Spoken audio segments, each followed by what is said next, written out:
Over to you. Kenneth, you do the introductions? Well, I think David has already been introduced as professor of geopolitics and someone who has spent a lot of time in London in recent years looking at history of London synagogues, and in particular the the family connections, which he will explain, of which he is himself, his family is part. People may well remember the talk that he gave in the Rananim Shul of Hechal Shlomo a little while ago, December 2017, where the synagogue art, stained glass windows of David Hillman was featured. And apart from that, and a Tottenham supporter, David, please start. Okay, thank you very much, Kenneth. Good evening, everybody. It's very nice to be with you from here in the south of Israel. It's interesting that you said about the family connections. I'll speak about that as part of it.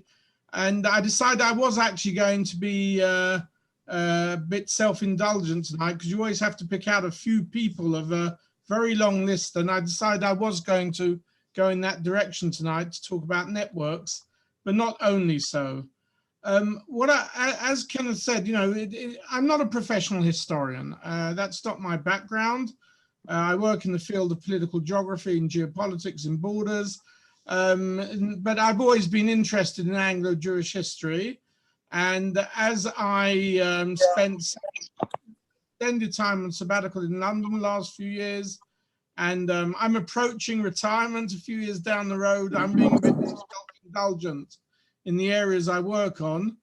And I had to go to some of the archives in London for my real work, for the geopolitics work. And when I was at the LMA looking at the history of boundary making of the British Empire in the Middle East, I realized, this is going back now 4 or 5 years, I realized I was at the place where nearly all of the major UK Jewish archives are now in deposit. That includes the Office of the Chief Rabbi, the Bet Din, the United Synagogue, the Federation of Synagogues, and a Board of Deputies. And I was always looking for interesting information about rabbis who had been part of my family. And I found that there was a lot of stuff there, a lot of hidden stuff. There still is all sorts of correspondence and documents relating to Anglo-Jewish community history, rabbinical history. And I therefore have spent a lot of time there, and was actually in the middle or 2/3 of the way through a very specific part of this project when Corona kicked in. And of course, I haven't been able to be back to the archive since, and I'm waiting to go back at that time. At one and the same time, as Kenneth said, I have an interest in the David Hillman stained glass windows, as I will explain, although I'm not going to talk about those tonight. David Hillman, who originally grew up in Glasgow and then was in London. I'm going to speak a fair bit about the Hillman Herzog connections, because that's part of what I want to talk about here tonight. So it brings a lot of material in. I have a PowerPoint here, which actually goes on to about 50 slides. I'll probably show about 10 or 15 of them. The second half, which we won't even get to, has a long list of very significant rabbis who have come to Britain in the 20th century. Some stayed, some went on to Israel afterwards. And of course, as the century developed and we get beyond World War II, they weren't coming just from Lithuania, but I'm going to speak particularly about some of the significant Lithuanian rabbis who came in the first half of the 20th century. But there are many, many others, and there's a wide field open here for investigation. I'm interested particularly in the history, I would say the sociology and the politics of communities and rabbis. I myself, I'm not a theologian. I'm not so interested in terms of research in looking at the content of their writing or of their psikot, of their halachot and so on. Although, of course, what they did write and rule often reflected the social context within which they were living. There are two opening points I want to make, which will probably guide me through the presentation.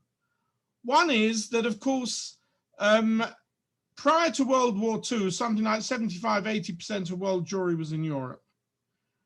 Today, 80% of world Jewry are in one of two places, either Israel or the United States or North America. Until a few years ago, North America was slightly larger. Today, I think the Jewish population of Israel is greater than the USA, or it's pretty similar. I saw just a figure coming out today because in 2 days' time is Yom HaShoah, and they pointed out that the population, Jewish population of the world today is about the same size as it was in the late 1920s, hasn't yet quite got back to what it was immediately prior to World War II, although it's getting there.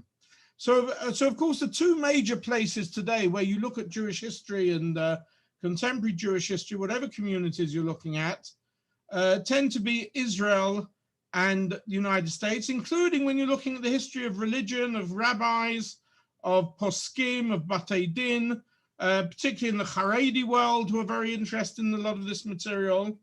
And Britain gets pushed aside. Now, in some cases, of course, that may be a good thing.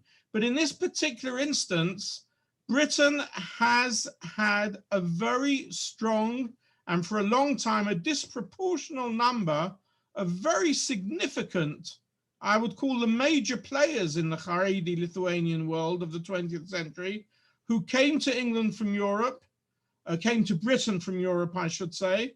As I say, some stayed, most of them occupied very prominent rabbinical or bet din positions, and the vast majority of them, once they retired, and this is the second point I want to try and dig out a bit in tonight's discussion, is nearly all of them, with one of two exceptions, certainly the ones I'm going to talk about, went on to live in Israel. Before the state was established, when the state was established, some because they took up prominent positions in Israel. I'll come back to them in a minute, Rav Unterman, Rav Herzog, and so on. And yet, of course, they maintained contacts with Britain, and they left an indelible remark on Orthodox life in Britain. I think one of the things you could say about them, which maybe today many of the younger generation don't really understand, is that they, if you were to see them today, you would immediately put a label on their head and you would say they're Haredi. But these were people who came from Lithuania, that most of them took on positions in Anglo-Jewish communities. That's how they managed to get out of Europe, and that's why they were invited. And the vast majority of them would, you could definitely label in this category of being Zionists. They were very strongly pro-Zionist, very strongly pro-Eretz Israel. Again, not exclusively, there were others, not all of them were like that, but they believed very much in the Zionist project, not just in the idea of going to live in Eretz Israel, which of course was very important to them, but many of them were very involved in the Zionist movement at the time, in the sense of speaking on their behalf and drumming up support. So they're the 2 points I want to dig out as I go through a number of characters or figures over the next 40 minutes. I'm going to leave a lot of material open. You know, it raises as many questions. Can I just make sure that everybody mutes themselves apart from the speaker? There's some background noise. Okay, David, that's fine. As you can see on the opening page of my PowerPoint, I've collected some pictures of street names throughout Israel: Harav Herzog, Harav Unterman, Rabbis Kook, Harav Abramsky. The common denominator to them all is that they all came from Eastern Europe, mostly from Lithuania, all spent serious parts of time in Britain, and all came on to Eretz Israel. As you can see, the Israeli stamps even commemorate two very prominent members of those rabbis, one being Harav Herzog, the first chief rabbi of the state of Israel, and the other Harav Amiel. Now, Amiel's a bit of a, he never was in Britain. He came to Antwerp, but he occupied the same position. He then became chief rabbi of Eretz Israel, but I allow myself to include him because he married into one of the families I'm going to speak about, the Rabinowitz family. He was actually Louis Rabinowitz's father-in-law, and he was very much part of this Eastern European crowd who had come to Western Europe and underwent the same process. He later became chief rabbi of Tel Aviv in 1935. Let's start by talking about the most prominent positions that have been occupied in Israel. And you can see that 4 personalities who came either to Britain, as I said, Rav Amiel, or the first 3 of them at least, Rav Kook, Rav Herzog, and Rav Unterman, all became chief rabbis of Eretz Israel before the state was established, the mandate, or of the state of Israel itself. Now, of course, Rav Kook isn't really part of this story. He is and he isn't. He's part of the story because he was in London, as many of you know, for 3 years during World War I. He didn't, as all the others did, come from Eastern Europe as a means of getting out of Eastern Europe, but because he was invited from Eastern Europe. He was already in Eretz Israel. He was already the rabbi, the Rav of Yaffo, the newly established Yaffo, just of Yaffo at the beginning of the century. He traveled to Switzerland around 1914. I don't know whether it was to raise money or to give lectures or what. And when he was there, World War I broke out and he couldn't get back. He spent a year or a bit more in Switzerland. The Machzikei Adas community in the East End was then looking for a new rabbi after the very long period in which Rabbi Werner had been the Rav there. And they asked him to come to London to fill the position, which he did. He came in about 1915, must have been about late 1915. And he made it very conditional on the fact that he was only coming for as long as he couldn't get back to Eretz Israel. And he stayed for 3 years. He was actually more involved and more prominent in certain parts of the Anglo community than histories of him make out. There's a lot of missing information and data about his period in London. I've recently come into contact with someone in Mossad Rav Kook, a Rav Jacb Rabinowitz, who is collecting any document and any letter ever relating to Rav Kook. As you know, about 30 years ago, they brought out a series of 3 books called Igrot HaRa'aya with all his letters. The second volume has a number of his London letters. They're now brought out a further 3 volumes of every possible letter or document they can find. And I was actually going to look for some of them in the archives of the British Mandate governors back in England, because he was, of course, in the early 20s, he was appointed the Rav Harashi of the Mandate, probably because of the connections he made when he was in London. And he obviously had a very large correspondence with the governors of the British Mandate. And it is assumed that there are many more letters and documents relating to his history in those archives. So he was for 3 years in Machzikei Adas, and we find in the archives that actually he was consulted by Chief Rabbi Hertz over the wording of the Balfour Declaration. Whether they took his advice or not, I have no idea, but I've seen a letter in the archives from Chief Rabbi Hertz to Rabbi Kook saying, this is what may be issued. Do you have any comments? I haven't found any reply to that. And he was also asked to go around all the little shtiblich and shuls in the East End to drum up support for Zionism when a lot of the other Orthodox rabbis were opposed to it at the time in London. And he went around drumming up their support, so that when the Balfour Declaration came out, they would come out in adverts or meetings in favor of that. While he was in the UK, he obviously had a lot of contact with the Rabbanim there at the time. And my own grandfather, Rabbi Julius Yehuda Newman, who was the rabbi in Notting Hill until he died at a very early age in the 1950s, was one of only 3 Rabbanim to get smicha directly from Rav Kook during that period. And unfortunately, we've never found the document. We know it to be true. We've seen some photos and it's been written about, but the smicha got lost over time. But there were other British Rabbanim who obviously had contact with him, and later on he gave them smicha by letter over time, and some of those letters are to be found in his archives and in his files. So he was a rabbi, a very prominent rabbi who came to the UK, went back to Israel as soon as he could. Here, Rav Kook and the Balfour Declaration.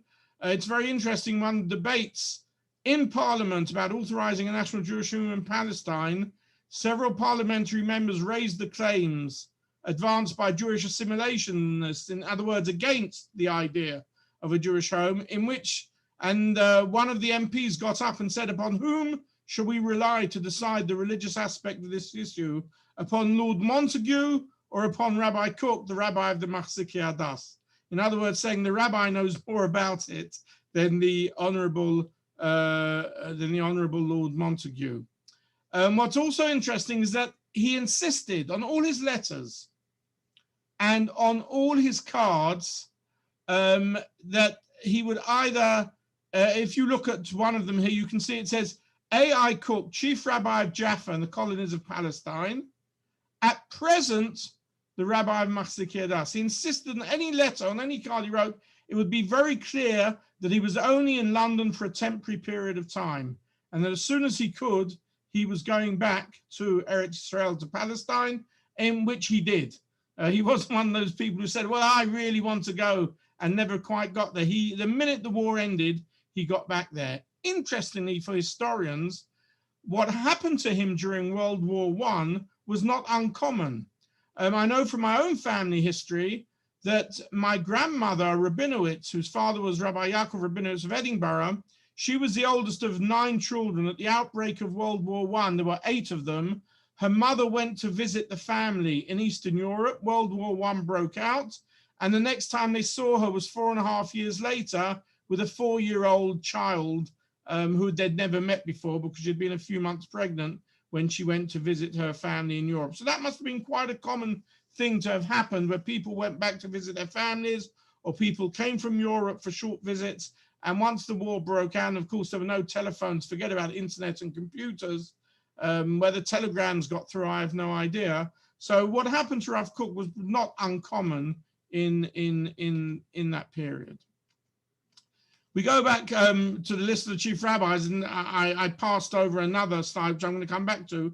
I'm also going to speak about these 2 characters, Rabbi Shmuel Yitzchak Hillman and Rabbi Abramsky, both of whom, of course, as I'm sure most of you know, were the chief dayanim of the London Beth Din. Hillman from about 1912 to 1932. When he went to Eretz Israel, Abramsky, with a short interregnum, Hertz didn't really want to appoint him at first. He preferred some others.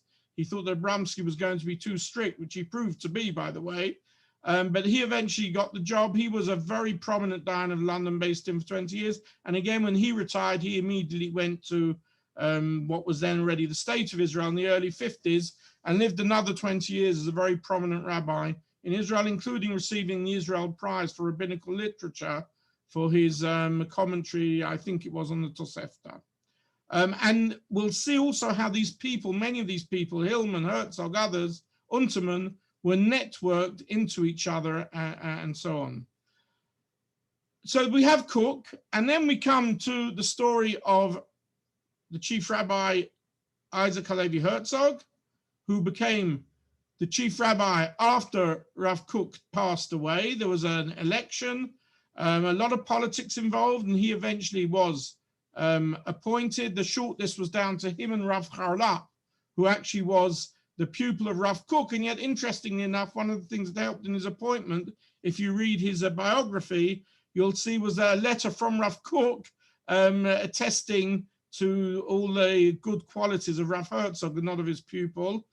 He, of course, was the chief rabbi during the period when the state of Israel came into being, and remained there until he passed away in the late 50s. And he was replaced by Rabbi Yehuda Unterman, who himself was already in Israel as the chief rabbi of Tel Aviv, but before then had spent 20 years as the main rabbi in Liverpool. He replaced Rabbi Amiel, Rabbi Amiel, as chief rabbi of Tel Aviv. He had come from Antwerp in the 1930s. So there's a lot of goings on here behind the scenes. These people obviously knew each other. They wrote to each other. They corresponded with each other.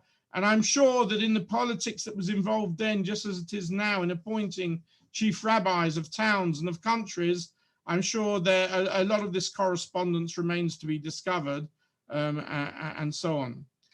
If we come back to Herzog, then you see him here as chief rabbi with his beautiful top hat. They all wore those beautiful top hats at the time.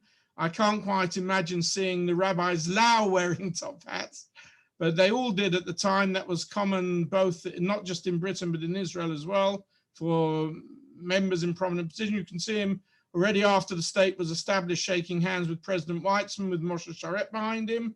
The book you see on the right in Hebrew was translated into English and was published about 3 years ago, I think. It's a great read for someone who's interested in the social history of this period. I was fortunate to be invited to the inauguration of the book here in Israel by Buzi Herzog. And where was it held? Where was the English version opened? And none other than the house of the Irish ambassador in Herzliya, which was felt to be a very appropriate place. Because, of course, Chief Rabbi Yitzchak Halevi Herzog had been, first of all, the rabbi in Belfast, and then he became the chief rabbi of Ireland in Dublin, and he oversaw the establishment of the state of the Republic of Ireland. In other words, he oversaw the establishment of 2 new states during the 20th century, both Ireland and Israel. But Herzog's story himself goes back further to his father, who we don't often talk about. His father, Rabbi Joel Herzog, had come from Lomja to be the rabbi in Leeds. Now, if we go back to the beginning of the 20th century, outside London, the 2 communities that were attracting a large Orthodox crowd were Leeds and Glasgow. Manchester wasn't yet part of it. Manchester came along later, but Leeds at the time was considered to be the big Orthodox community. I even heard someone say to me, although I've not seen that written anywhere, that just like Vilna was talked about as being Yerushalayim of Lita, people talked about Leeds being Yerushalayim of England or of North England. But they had some very prominent rabbis coming through from the late 19th and through the first half of the 20th century. And he came from Lomja to be the rabbi of Leeds in the early 20th century. I don't know how long he was there. I think it says in one of these newspaper articles, one shows him being appointed to Leeds. And on the left, you see where he's been appointed to be the Rav in Paris. One of the reasons he went from Leeds to Paris was that there was a bit of an argument, as is often the case in rabbinical and community stories, between him and a Rav Deiches, who had come to Leeds, and his son then went to Edinburgh. No, sorry, the other way around, I think. Must be the other way around, that the father was in Edinburgh and the son came to Leeds. Other way around. Other way around, sorry? David. Other way around, David. The father was in Leeds.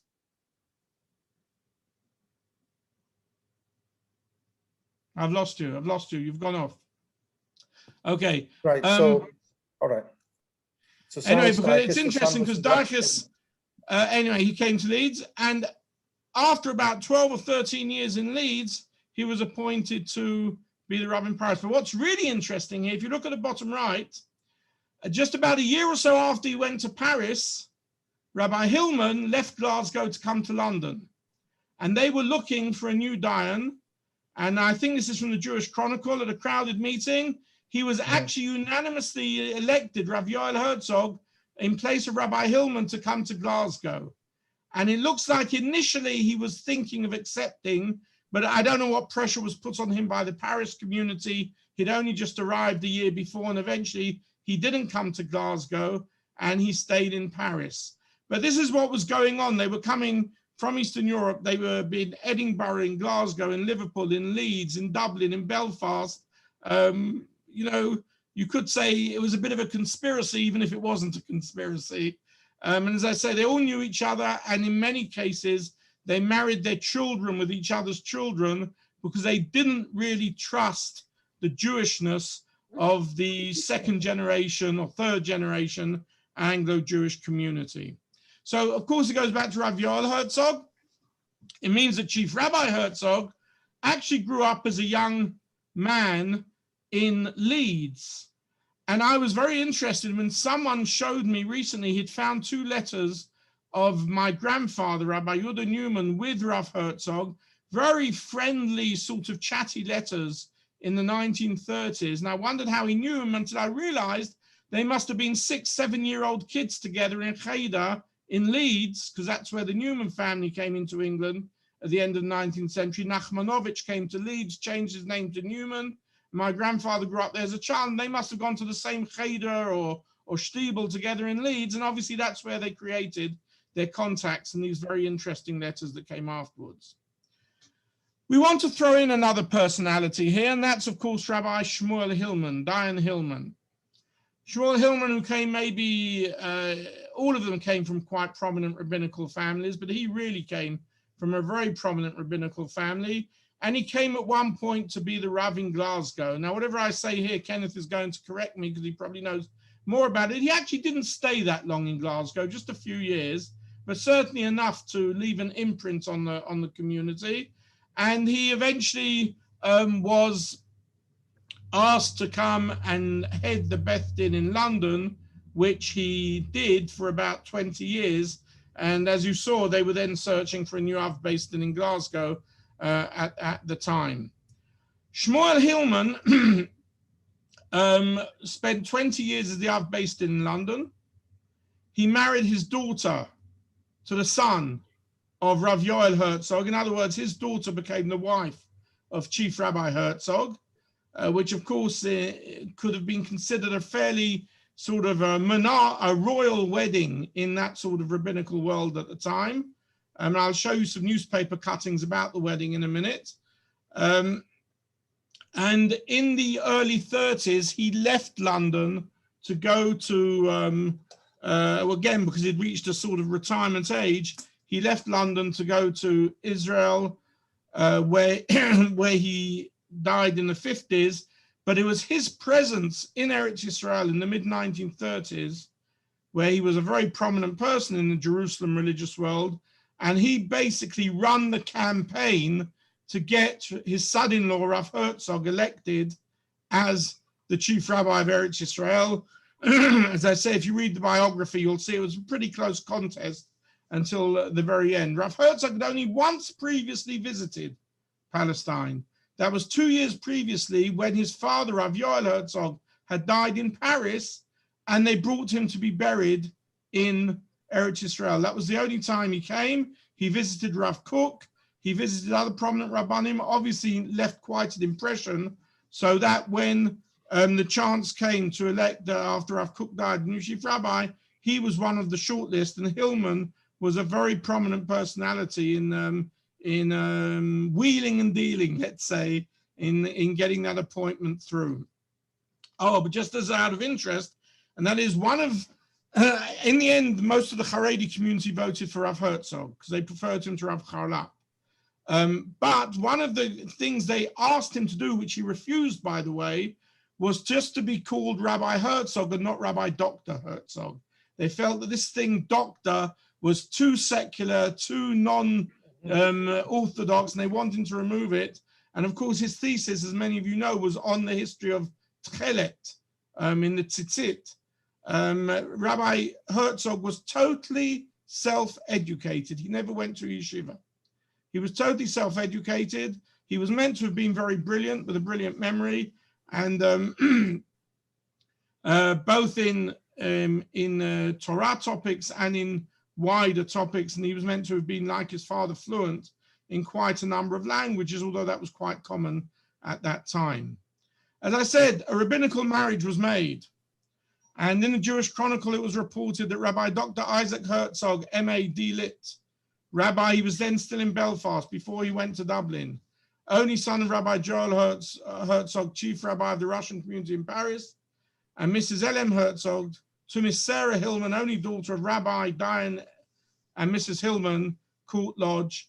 And there's a lovely description of the wedding which took place in the garden, I think, of Rabbi Hillman's garden, or the Beis Din garden in London, and all the various people who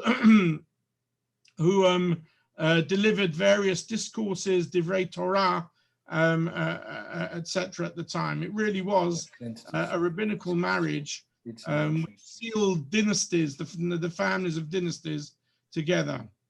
They had some interesting descendants. On one side, you see the Herzogs, and the other side, Hillman's also quite an interesting maverick family, all stayed in London. But of course, on the left, the Herzog descendants include a son who was president, a son who was appointed as chief rabbi of Britain in the 1960s, but then turned it down because of ill health, and in his place, Rabbi Emanuel Jacobowitz was appointed.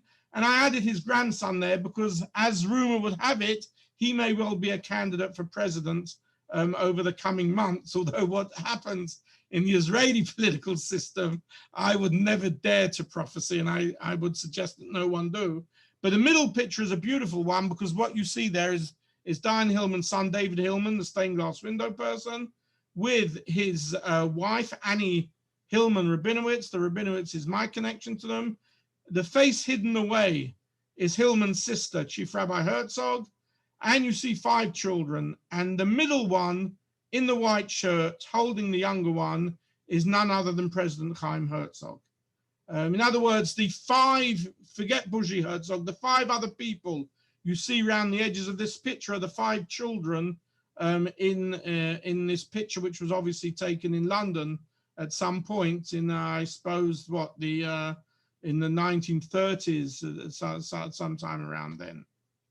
I just make this point, this is part of another discussion, but at one point, Chief Rabbi Hertz, concerning the visit of Mr. Sokolov to London, which Rabbi Dr. Herzog is described as the chief rabbi, and we obviously, Rabbi Hertz, who didn't like other people being called rabbi, his predecessor, Rabbi Adler, forbade it.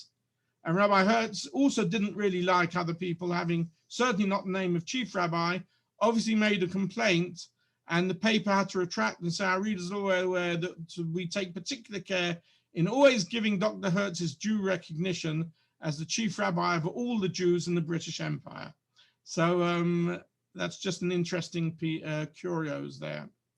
The Hillmans and the Herzogs, they had connections throughout. Some of the pictures you see here, I've taken photos from a very interesting private collection which exists in London. I found many other material there. The master of Birkbeck College is Professor David Latchman. And actually, he's just produced a lovely book for the 150th anniversary of the United Synagogue of many of the orders of service which came out. But he's also a private collector. Some of you may know him.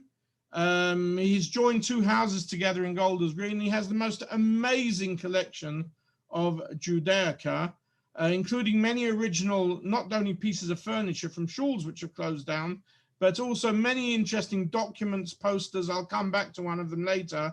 And he had a lot of interesting material from the history of the Herzogs and the Hillmans, which I took pictures from on the wall. You can see an advert here of Yitzhak Isaac Halevi, the Dr. Herzog, coming to London, which he must have done very often when he got married and his father-in-law was still Yav based in.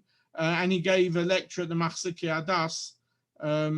This must have been early 20s or around that period. And here again, you see Chief Rabbi Herzog in the middle.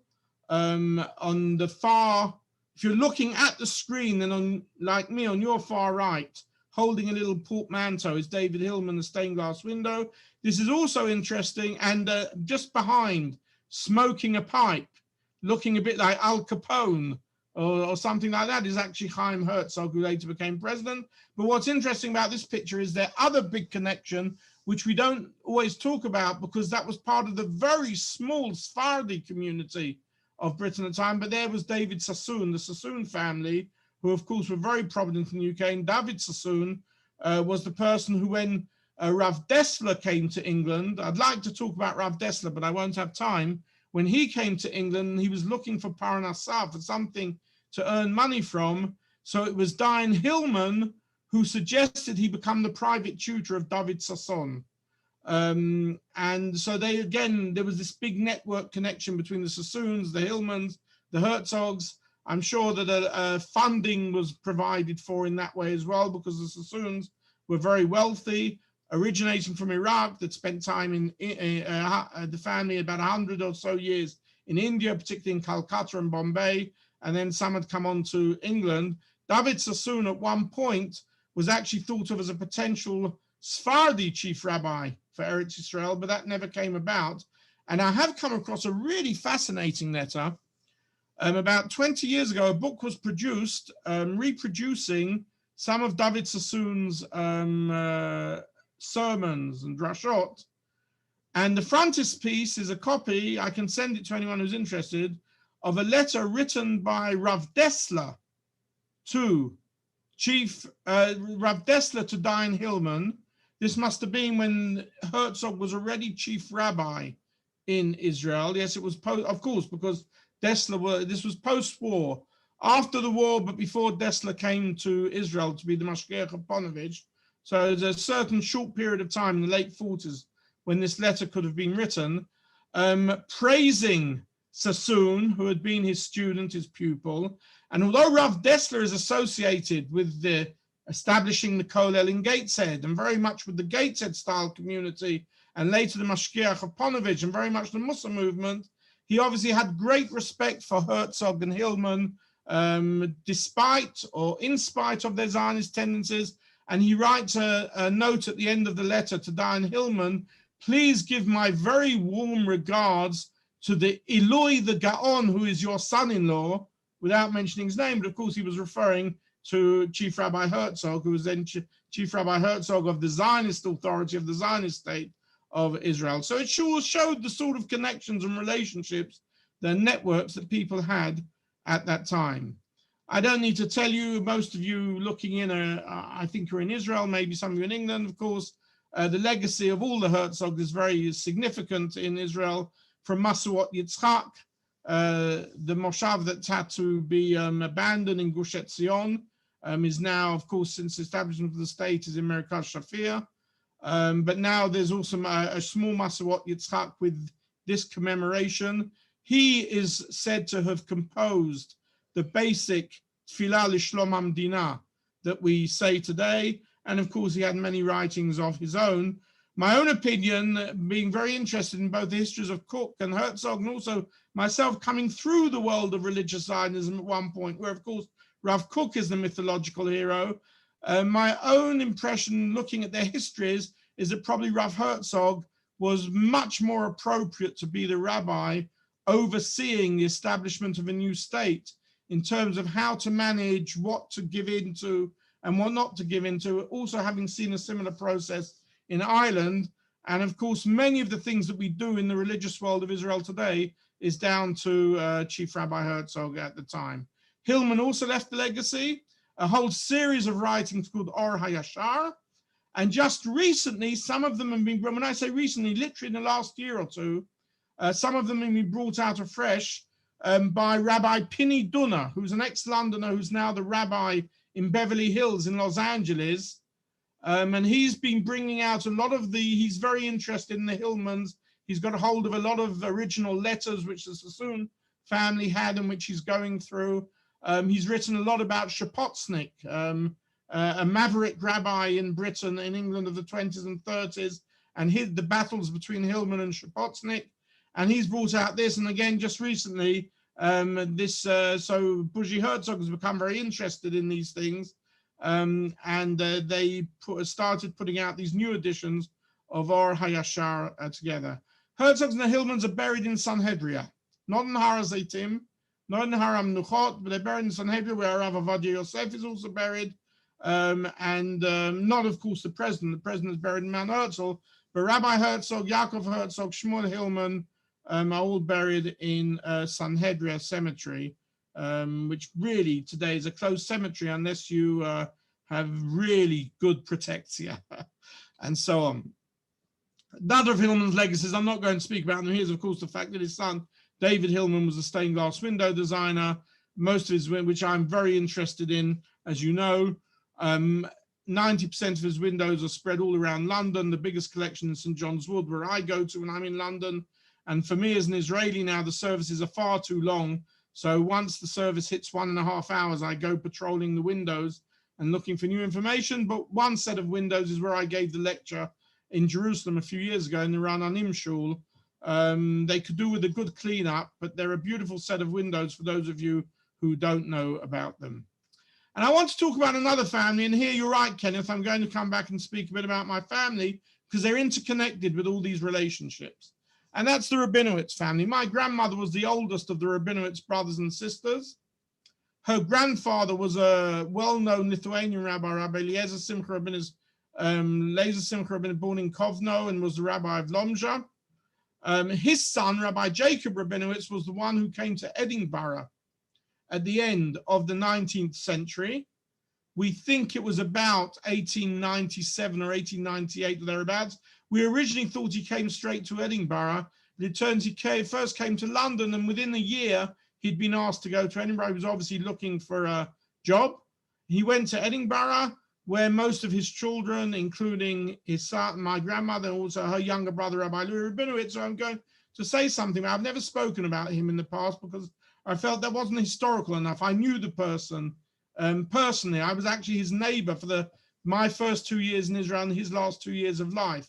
So that for me isn't really history, but of course it is. And he has something in this. And he had another brother, Rabbi Sonny Rabinowitz, who was in England, and also my grandmother was married to Rabbi Yehuda Newman, who again, as I say, had these connections with Herzog. But Jacb Rabinowitz was an interesting character. He came to Edinburgh. He was the rabbi there. Whether he was the chief rabbi of Edinburgh or just rabbi of the Yiddish-speaking communities is questionable. He obviously was not an easy person to get on with. He had a certain number of machlokas with the community. And again, he had a run-in when in around World War I time, they wanted to unite the communities and they were interested, and Dachus was also interested. He did eventually come in a few years later and united most of the community, whereas Rabinowitz wanted to keep the communities separate. And during World War I, he came to London. Some say that he thought he was going to get the job of the Machzikei Adas. And then, of course, Rav Kook turned up and there was no competition anymore. So he became the rabbi of the Montague Road Beis HaMedrash for the next 20 years until he died. He didn't get to Israel. He died on Christmas Day, 1932.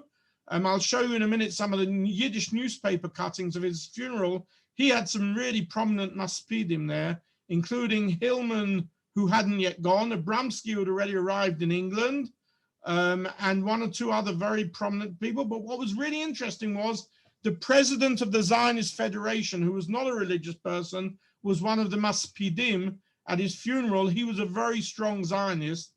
And we found a very interesting letter in the Kook archives, which Rabbi Kook wrote to him in the 1920s. In other words, after he had returned to England. They obviously knew each other very well from their period in London.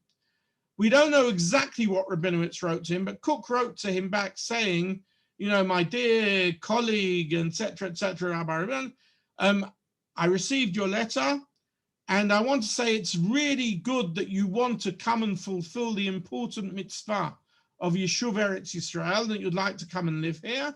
But in answer to your questions, I must tell you that unless you have some private resources of your own, you're not going to find it very easy to live here. And secondly, I'm very sorry, but I don't, even though I'm chief rabbi of Eretz Yisrael, I don't have any position to offer you. Now, I showed this to a colleague of mine at Ben Gurion University, Professor Moti Zalkin, who is interested in letters of rabbis of that period. And he said, look, the fact that, you know, your great-grandfather received a letter like this is very nice and it's very interesting. He says, but you should know Rabbi Kook wrote about 150 letters of the same type during his period as chief rabbi. All the rabbis around the world wrote to him saying, we want to come and live in Israel. Can you find us a job? And he had to write back to all of them saying, well, I'm afraid I don't have that power. Maybe today's chief rabbis do. But at that time, he obviously didn't have that that authority, and he was buried in the Edmonton Cemetery, the Federation Cemetery, just this past year. We've actually restored a lot of the family Matzevot, Newmans and Rabinowitzes in the Edmonton Cemetery. One of his prominent children was Rabbi Professor Louis Rabinowitz. And so Jacb Rabinowitz, though, he knew how to make a good shidduch. He knew how to make a good shidduch for his sons. His eldest daughter, he married to my grandfather, Rabbi Yudel Newman. That's a picture of my grandparents' wedding in the Notting Hill Synagogue. Again, there are questions about that. He was appointed to be the rabbi of Notting Hill late 1920.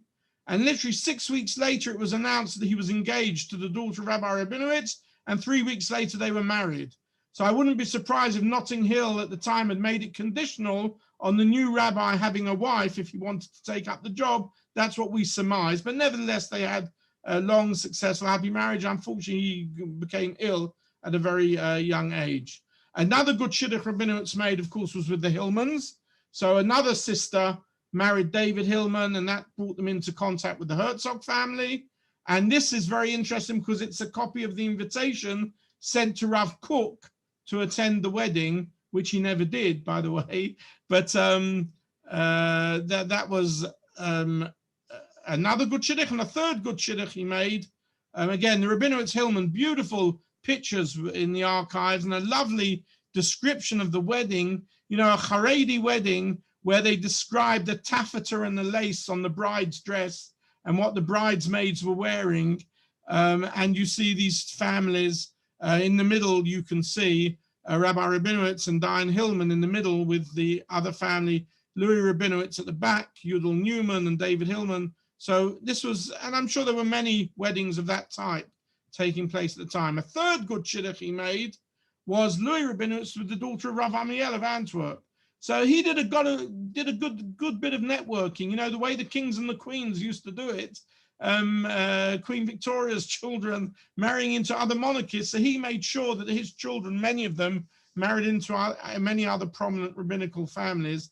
And this is a picture of Louis Rabinowitz's wedding. Whether it was in London or Antwerp, I am not sure about that one. They were all, as I say, very Zionist. So we have letters. I found letters of my grandfather's community where they have a magbit on Yom Kippur. They were a poor working man's community in Notting Hill.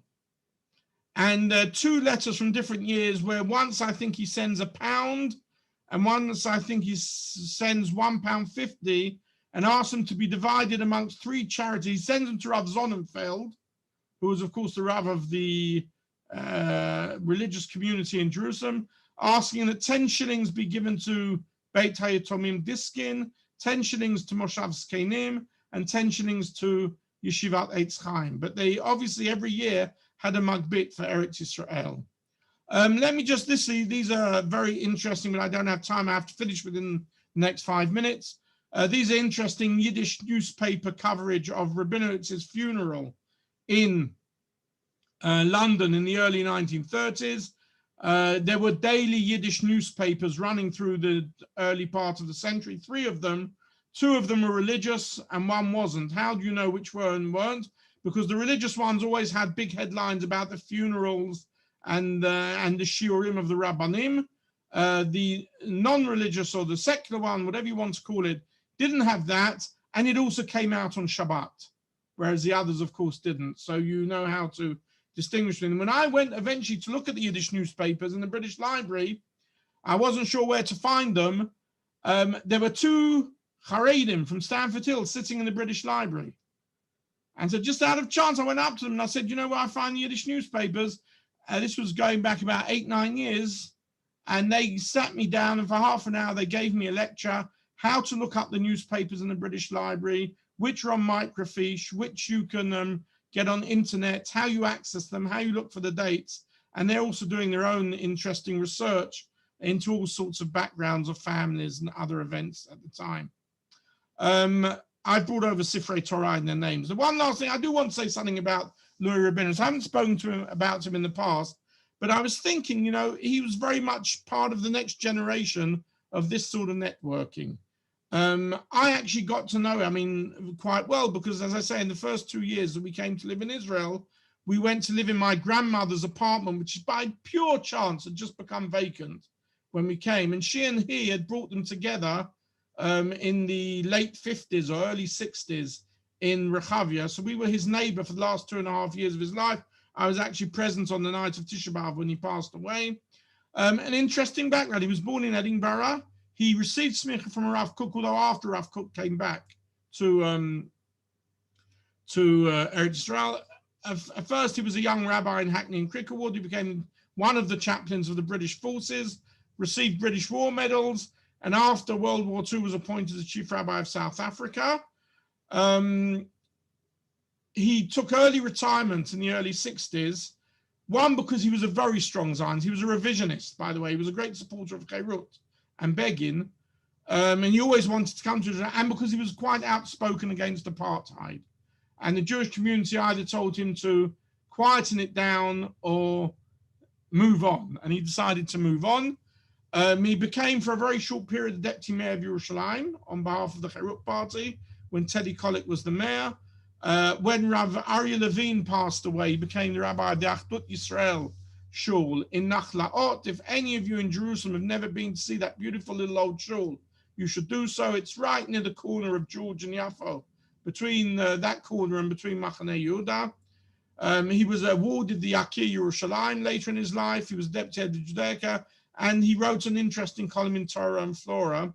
But his Zionism was reflected in the fact that when the British took some of the Haggadah and even the Lehi people and put them in prison in Kenya, they asked to be visited by a rabbi.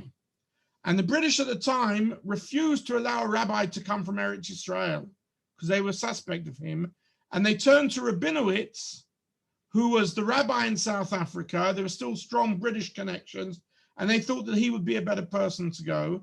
He went to visit them a few times, and he actually smuggled in some of the plans for their escape, their famous escape from Kenya, in his shoe, which Misrad HaBitachon refused to allow to be published until after he died in 1984. And it came out in a small book called Ba'asei Harav in 1984. His most famous thing was where just in the late 40s, when Bevin was refusing to allow Jewish refugees and survivors into Israel, he called a big public meeting in South Africa, in Johannesburg, and he threw down his British war medals in disgust. And it is argued by some, not necessarily by the family, but it is argued by some that one of the reasons that when Jacb Herzog turned down the chief rabbinate and the shortlist came to Jacobowitz and Louis Rabinowitz, there are those who say that it was because they remembered 20 years previously, the British, this business with the British war medals. That may have been one of the reasons, but if any of you who remember or know him, he was quite an eloquent, outspoken character. Rabbi Jacobowitz was much better at bridging over the gaps and calming the gaps. And then he was one of the founders of Tnuat Eretz Yisrael HaShlema, immediately after the Six-Day War. He was very close to Begin, but he broke with him because he felt that Begin should not have given up Sinai to Egypt. And at his funeral, at which I was present, amongst many Maspidim, was President Chaim Herzog, who referred to him as Louis, as, a member of the family. But I must just end this by telling the story of his British war medals, which you can see a picture there. So there's this famous story of him throwing down his British war medals. They, by the way, are a picture of his smichot, one from Chief Rabbi Herzog, one from Chief Rabbi Kook. The Chief Rabbi Kook one was a letter. There's this famous story of him throwing down his British war medals. And when the family was sitting shiva in Rehov Mapu in Rechavia, as I say, we were his neighbors, so I went in every day for the tefillot. Along came someone who you may know, who had originally come from South Africa, called Avram Imfeld. Avram Imfeld was a Jewish educator who came to live in Israel. He set up Meilitz and so on. And he sat us down, he said, family, Rabinowitz, Newmans and others, I want to tell you a story which your uncle said I can only talk about after he passed away. You remember the famous story about him throwing down his British war medals? Well, you should know that the night before of this big demonstration in Johannesburg, I was his Talmud at the time. And he called me and he said, Avram, tomorrow there's going to be a big demonstration against the British policy in Palestine. I am going to spontaneously throw down my British war medals. You make sure you're at the front and you pick them up and get them back for me. This was 40 years later, 35 years later. As they were clearing out his possessions, they found them in the back of a drawer. So that's a lovely story in its own right.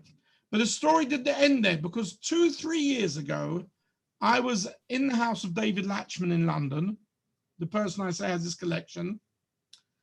And we were talking about his family history. He says, oh, he says, you're related to Rabinowitz. I've got something to show you. And on the wall was Louis Rabinowitz's smicha and his British war medals. So I said, how on earth did you get them? Because the last time I saw them was at the Shiva. He says, oh, about 15 years ago, I go through auctions. They were up on a Jewish auction. No one seemed interested in them. His son, Jimmy, who's no longer alive, must have decided to sell them. And I bought them, I think, the whole lot for about £50, the two smichot and the woman. And they're now all on the wall of this house in Golders Green in London. Rabinowitz had not only Louis Rabinowitz, he had some very interesting other people where I've lost it now. But another interesting thing about Jacb Rabinowitz, which isn't so much to do with the rabbinical networks, was he had 3 sons and 6 daughters. 3 of his daughters in the 1930s, in what you would term a Haredi Orthodox family, in the 1930s, when it wasn't even done in Christian families, 3 of his 6 daughters became doctors, which I find remarkable. To this day, find remarkable. One of them, Fanny Rabinowitz, also came to Israel in the early 50s, worked in the Ma'abarot in Hadera, went to live in Bet HaKerem, and she helped set up the nursing school at Hadassah, and she also became Yakirat Yerushalayim. But the idea that at the time, my father told me that it was quite common at the time that these old Haredi Rabbanim that came from Eastern Europe didn't show a great deal of interest in what their children or grandchildren were doing unless they were Talmidei Yeshivot, which may also explain the reason why many of these people, whether it be Rabinowitz or Hillman, partially Herzog, Abramsky, who I would have liked to have spoken about, and I simply haven't had the time, so I'll have to leave him out, why many of these people, within 1 or 2 generations, they had children or grandchildren marrying out. Some of them also became very prominent Rabbanim, but others were marrying out within 1 or 2 generations, which is very interesting. I'll just finish with one small story because I want to say something about Abramsky, who was also an interesting character. As you know, he was rescued with the help of Chief Rabbi Hertz from Soviet exile in Siberia. He came to London. First, he didn't have a job. He was at the Machziki Adas, and then Hertz eventually appointed him to be the head of the base there, but he didn't appoint him immediately. Actually, Abramsky was too much of a Talmudic scholar and too strict for him. And although he was suggested, he tried to get the Harav Yechiel Weinberg, who was the head of the famous rabbinical seminary in Berlin, the Hildesheimer Seminary, to accept the job. He was a rabbi doctor. For Hertz, that was the right thing, not the wrong thing. And he actually sent people to meet him in Rotterdam. Weinberg agreed to be the Av based in London. He then went back to Berlin, where his pupils persuaded him to change his mind and to stay in Berlin. And those of you who know his history know he had went through a very tough, difficult Holocaust. After the war, after he'd been in the Warsaw Ghetto as well, he went to live out his life in Switzerland, in Montreux, where there was a Haredi community. Again, by pure fluke, I live in Meitar, in the south of Israel, and it turns out that the Kuzelewski family, Kuzelewski, Gurevitz, Lopian, they're all part of the same, a different rabbinical friend. One of the Kuzelewskis, who was a professor at Ben Gurion University, was married to the woman, I can't remember her maiden name, who actually were the family that adopted Weinberg during his period in Montreux. Anyway, he turned it down, and then he appointed Abramsky at the second attempt, who was, of course, a very prominent Dayan for 20 years. My friends on the base din today, particularly my good friend Dayan Binstock, tells me that many of his psikot, the famous one about not eating the hindquarters, resonate until today. They've had many very prominent Dayanim on the London base din, but he obviously is the one who, his name, as I say, is eminent until today. He came to Israel in the early 50s, went to live in Beit Vegan, taught in the Slobodka Yeshiva in Bnei Brak, and received the Israel Prize in the 1960s. This is on the tip of the tongue. These are just a few of some very prominent rabbis. If you were to go through this, rest of this, you could go and look at the Lopians, you could look at the various Gateshead Rabbanim, you could look at the Dayanim who later came from the German tradition, Rabbi Jacobowitz's father, Dayan Grunfeld, Rabbi Ehrentrow, Yibadel L'chaim Arukim, although I understand he's not very well at all at the moment. Other significant Dayanim throughout, and so on. I haven't even started working on the social history and the contacts of many of these people. Leeds, the head of the Eidah Chareidis today, many people don't know, Rav Moshe Sternbuch was actually born in London. He speaks a Cockney English. Very hard to get him to do that. All you ever hear is his Yiddish.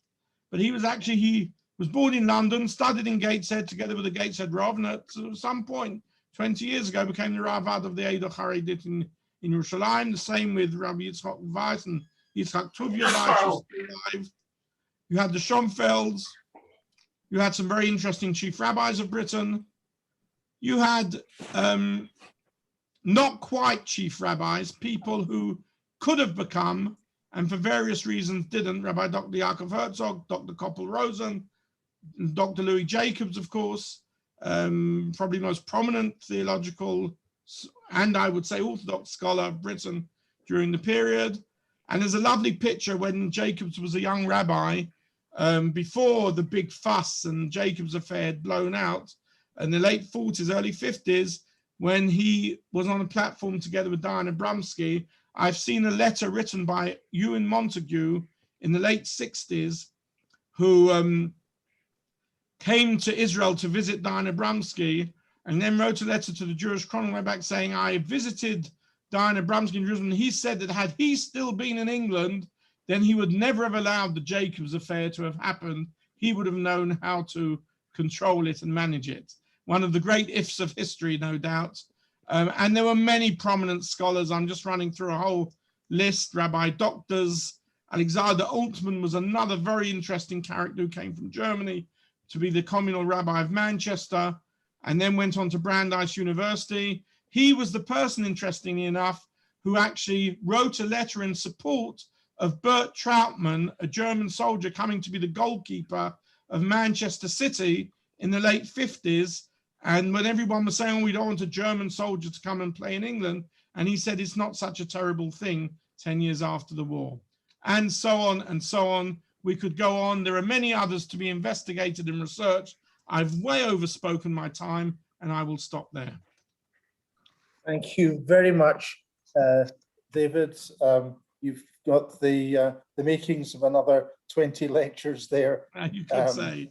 So you'll certainly be retired by then. I noticed just very, very briefly at the end, the name of Benjamin Benish Atlas flashed up. He was the rabbi in the Gorbals in Glasgow for many years, a connection of Rabbi Elchanan Wasserman. His wife was from that family. And I just wonder whether you have any information about him.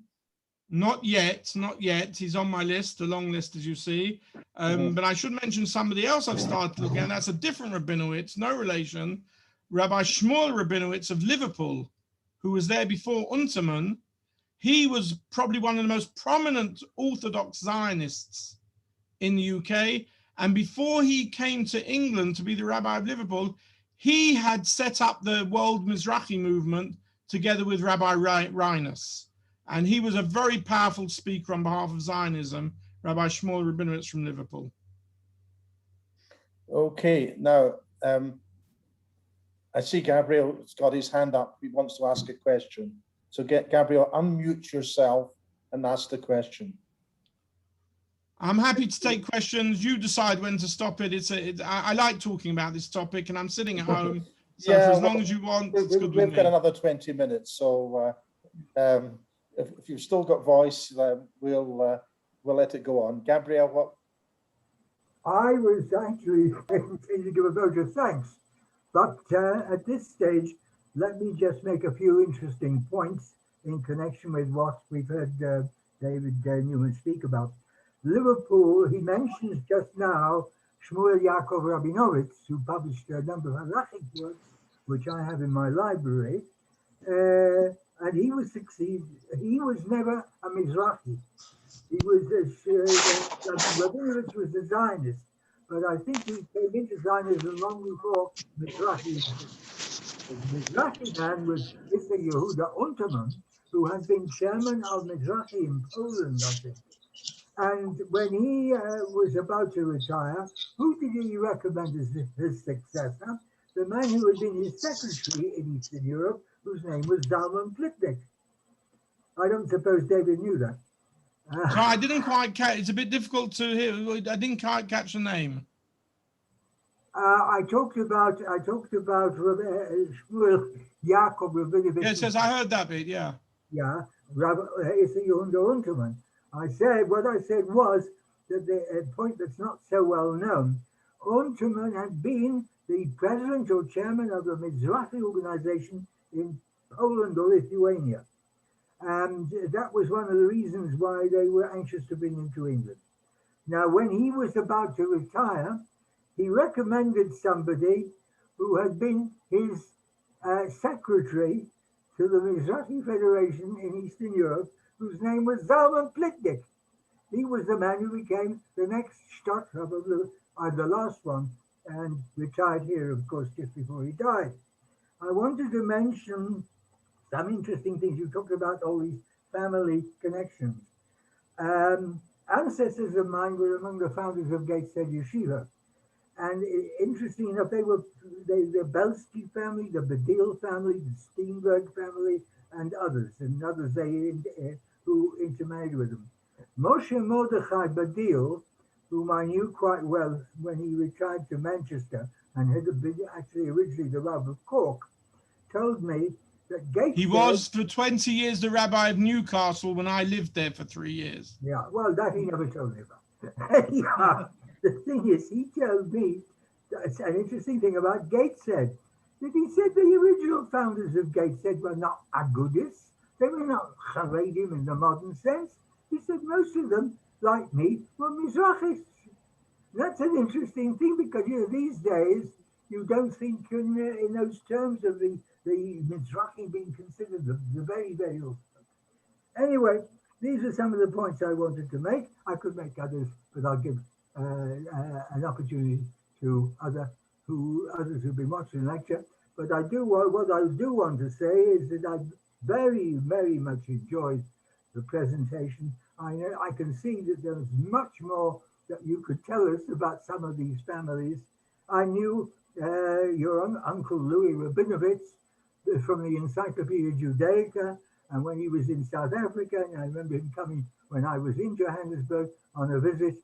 And then after we returned from South Africa, he engaged in a debate with a well-known character, who was it? Anti-Zionist, anyway. The man who called the settlers Judos, what do they call them? Judo something or other. You know who I'm talking about? The mathematician from Hebrew University. Anyway, it was a very interesting debate. And what was interesting about it was, although it was a fierce debate, they ended on very good terms. Yeah, they had very different opinions, him and Yeshaya Leibovitz. It must have been a very fiery debate. I should just come back and say, if you look at the historical encyclopedic histories, it is commonly accepted that Shmuel Jacb Rabinowitz and Yaakov Reinus were the two founders of the world Mizrahi movement at the end of the 19th century in Eastern Europe. Yeah. So he probably, though, wanted someone like Unterman, who was a big Mizrahiist or Zionist, to replace him. That could well have been the case. Yeah. No. And as I said, it went on to the next generation of Anybody else would like to ask a question? I don't have everybody on the screen, so if anybody has a question, just please unmute yourself. I thought for a moment Elkin had something to say. Elkin, are you? I'm sure he does. Kenneth, that is a challenge. Can I actually just add a footnote onto what my very good friend David said about Yaakov Yechiel Weinberg, the Sridei Eish? They were anxious to bring him to London as Rosh Besdin, and as David said he went back because his pupils in Germany wanted him to stay there. He was actually a Russian subject. And when he was in the Warsaw Ghetto, the Nazis decided that since he was a Russian, the senior rabbi in the ghetto and a Russian, he must be of interest to the Soviets, and he was therefore classified as what they called a prominente. And he was taken out of the Warsaw Ghetto, and he was put into a holding camp somewhere in Austria, which was run not by the SS, but by the German army. And although they had hard work during the war, there was no particular anti-Semitic persecution, and it hadn't occurred to the SS to look for Jews in a German army camp. After the war, when the Americans liberated him, they said to him, "What are you going to do?" And he had no idea that the Holocaust had happened. Really? Oh. And he said, "I am going to go back to Berlin and Warsaw and go on teaching." When he discovered that of his whole family, he and a sister were the only survivors. Sorry. He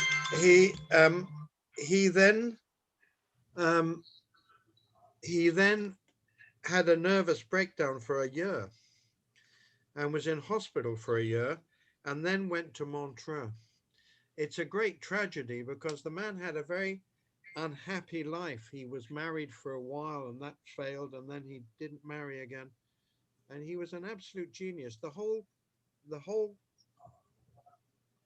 complexion of Anglo Jewry, I think, would have been totally different. And dare one to say it, perhaps even more progressive or positive if he'd have become the Rosh Bethdin. That was one thing. The other thing that Gabriel Sivan said was to do with Gateshead. My Zayda, Elchanan Gamzu, went to Gateshead, escaped from Lithuania in 1912 because he'd been a soldier in the Russian army and was draft dodging. Came to London and was then sent by the Besdin to be the shochet in this little dorf outside Newcastle called Gateshead, which this is long before the days of the yeshiva. And what David said was absolutely right. The place was not particularly Haredi. I have pictures of my grandfather dressed very smartly in what looks like a dinner jacket with a black bow tie and a silk hat. And the whole complexion of Gateshead changed, possibly even in the last 30 years. But as I say, this I think is about the third or fourth time I've heard David give this lecture, and every time, like a really good cholent that's being reheated day after day, it improves every time I hear it. Well, that's a compliment of a style I've never heard before. I will. It's actually a compliment you can dine out on. And I'm always waiting to hear something new from Elkin each time. And I mean, the traditional history of Gateshead is that it was set up, I think, by David Ryan, who I mean, it may not have been as it is today, but I think there were a group of people who wanted to set up a separate community from Newcastle because they wanted it to be more orthodox than the Newcastle community was. That I think I got to know quite well. As I say, I lived for 3 years in Newcastle just after I got married, doing a PhD in Durham. Sunderland was already on its way out. Gateshead wasn't quite my cup of tea, although I went there for Shiurim and to buy food and got to know it very well, and to this day have some very close friends there. And I went to live in Newcastle. But of course, today it's completely different, even to what it was 30 years ago. But excuse me saying, isn't our concept of Haredism, which we have today, very different from the idea that started Gateshead, etc.? Because the Loppian family were far, far from what we would call Haredi today. They didn't think that way. They were. No, I think you're absolutely right. They were much more to the outside world. They didn't keep into their little four corners to such an extent. Indeed, indeed. That is absolutely true. The current Haredi world is trying to recreate a society that never existed. Exactly, yeah. You know, I want to tell you something because I'm interested in Anglo-Jewish sociology today. Even within the Haredi world in England, which is growing like everywhere else, Gateshead, for instance, is very, very different to Stamford Hill. They're two very different. I mean, Stamford Hill is very Hasidish. Gateshead is very Litvish. Stamford Hill, the kids on the street speak Yiddish as their lingua franca. Some of them aren't very good at English even. And Gateshead, a few years ago, they tried to set up a Yiddish school and it was turned down by the community. That doesn't mean to say that they're people who send their kids to high school, to A-levels, to universities, but they're two quite different style communities. And of course, you know, we use this very broad term, Haredi, as you rightly said, what would have been termed, if they even used the term then, I don't know, back in the 30s and 40s. I doubt it. Very doubt it. It's very different to what it is today. And even within that world, because it's growing demographically so vast, there are many different shades of color, even if the color is all black. Can I add something? You hear me? I wanted to add something. Haredi is a term, surprisingly enough, that was used by the Mizrahi movement in America for its educational scheme. They call themselves the Haredi Society. And that was going back maybe 30, 40 years. In those days, it meant something entirely different. I'm going to embarrass someone here, and I hope he excuses me afterwards, because I can see the names of people on the screen, even though his face doesn't appear. I can see my cousin there, Rabbi Eliezer Simcha Weiss, who is originally from Manchester, was the Rav of Kfar, and today is one of the 12 Rabbanim on the Motzad Rabbanut HaRashit in Israel. And he knows the family histories far better than I do. And if you have something to add, Laser, you're welcome. I apologize for that. I don't know. Oh dear. I don't know. Hold on.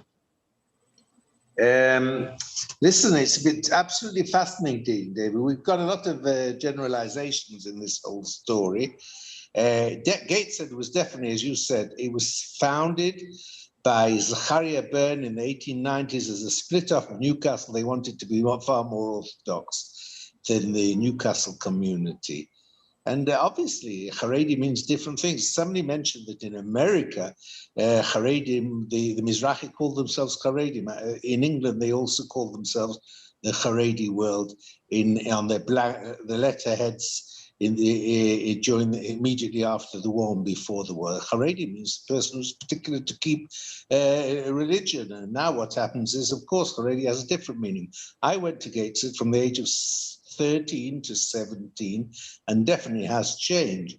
But in those days, people who went to Gateshead were basically parents who wished their sons afterwards to go and study at university. I think that's changed. Not so many people who, I don't know, go to university. And of course, then they have the Israeli option, which they didn't have in those days. So nowadays you can send your children to all sorts of yeshiva in Israel, but in those days, Mizrahi people used to send to Gateshead, and that's the reason why Gateshead was was the case that it was. What can I tell you? So fascinating things about the family and the different families, etc. There are many, many great Rabbonim, and you haven't mentioned. I was sitting next to a young boy who came from Australia in Petah Tikva, and he told me that his grandfather was Rabbi Dr. Friedman, one of the translators of the Sonsino Talmud, who had a dog collar, of course, as they all did, because even to be a shochet in those days, you had to shech the animal with a dog collar. But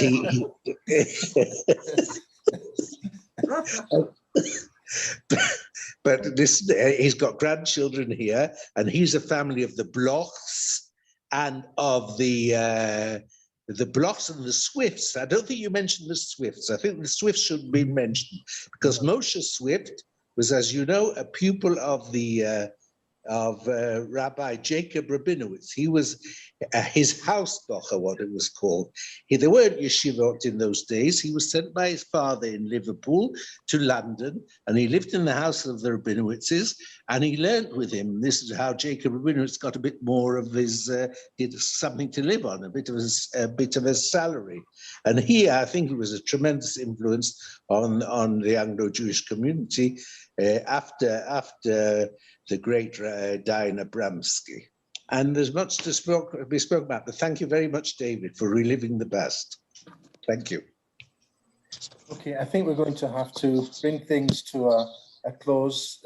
Gabrielle, I don't know if you want to just mention something about future meetings and wrap up the evening.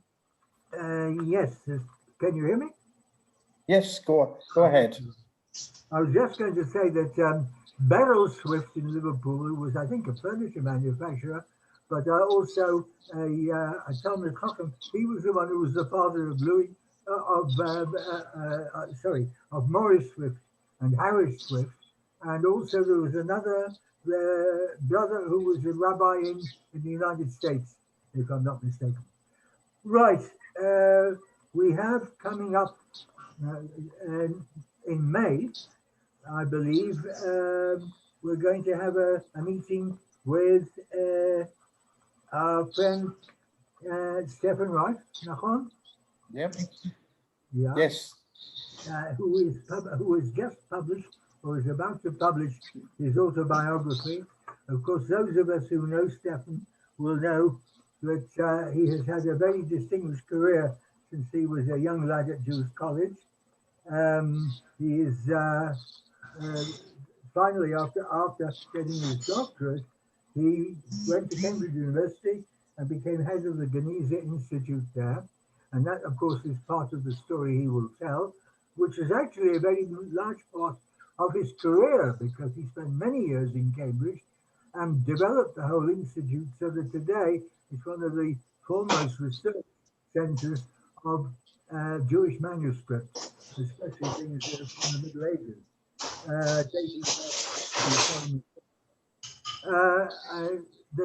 Hello?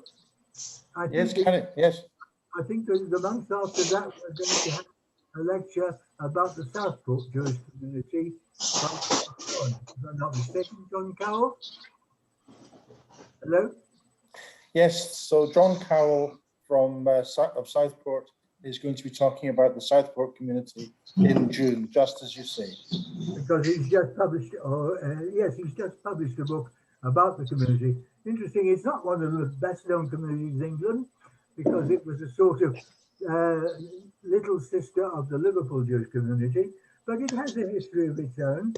And as a matter of fact, one of the first people, I think the first boy to become bar mitzvah there was somebody I gave a lecture about many years ago, the first Jewish filmmaker in England. All right, well, I think we'll leave it at that. News and information about these Zoom lectures will be distributed online shortly. We already have a date, I think, is it the 12th of May for Stefan Reif? 12th of May, yeah. The June date will be communicated in due course. So that's the information. Once again, many thanks to our speaker, who has really produced an enormous amount of fascinating information. And we look forward to seeing and hearing him again, maybe in a year's time. Sorry, what date in May? 12th. Thank you. Okay, so David, thank you very much. And I don't have to wish everybody safe home. I think everybody is already safe home. But looking forward to seeing you all again. Good night. Good night. Thank you. I don't want to say to Elkin, next time I do it, I'll have to get onto the second part of the PowerPoint.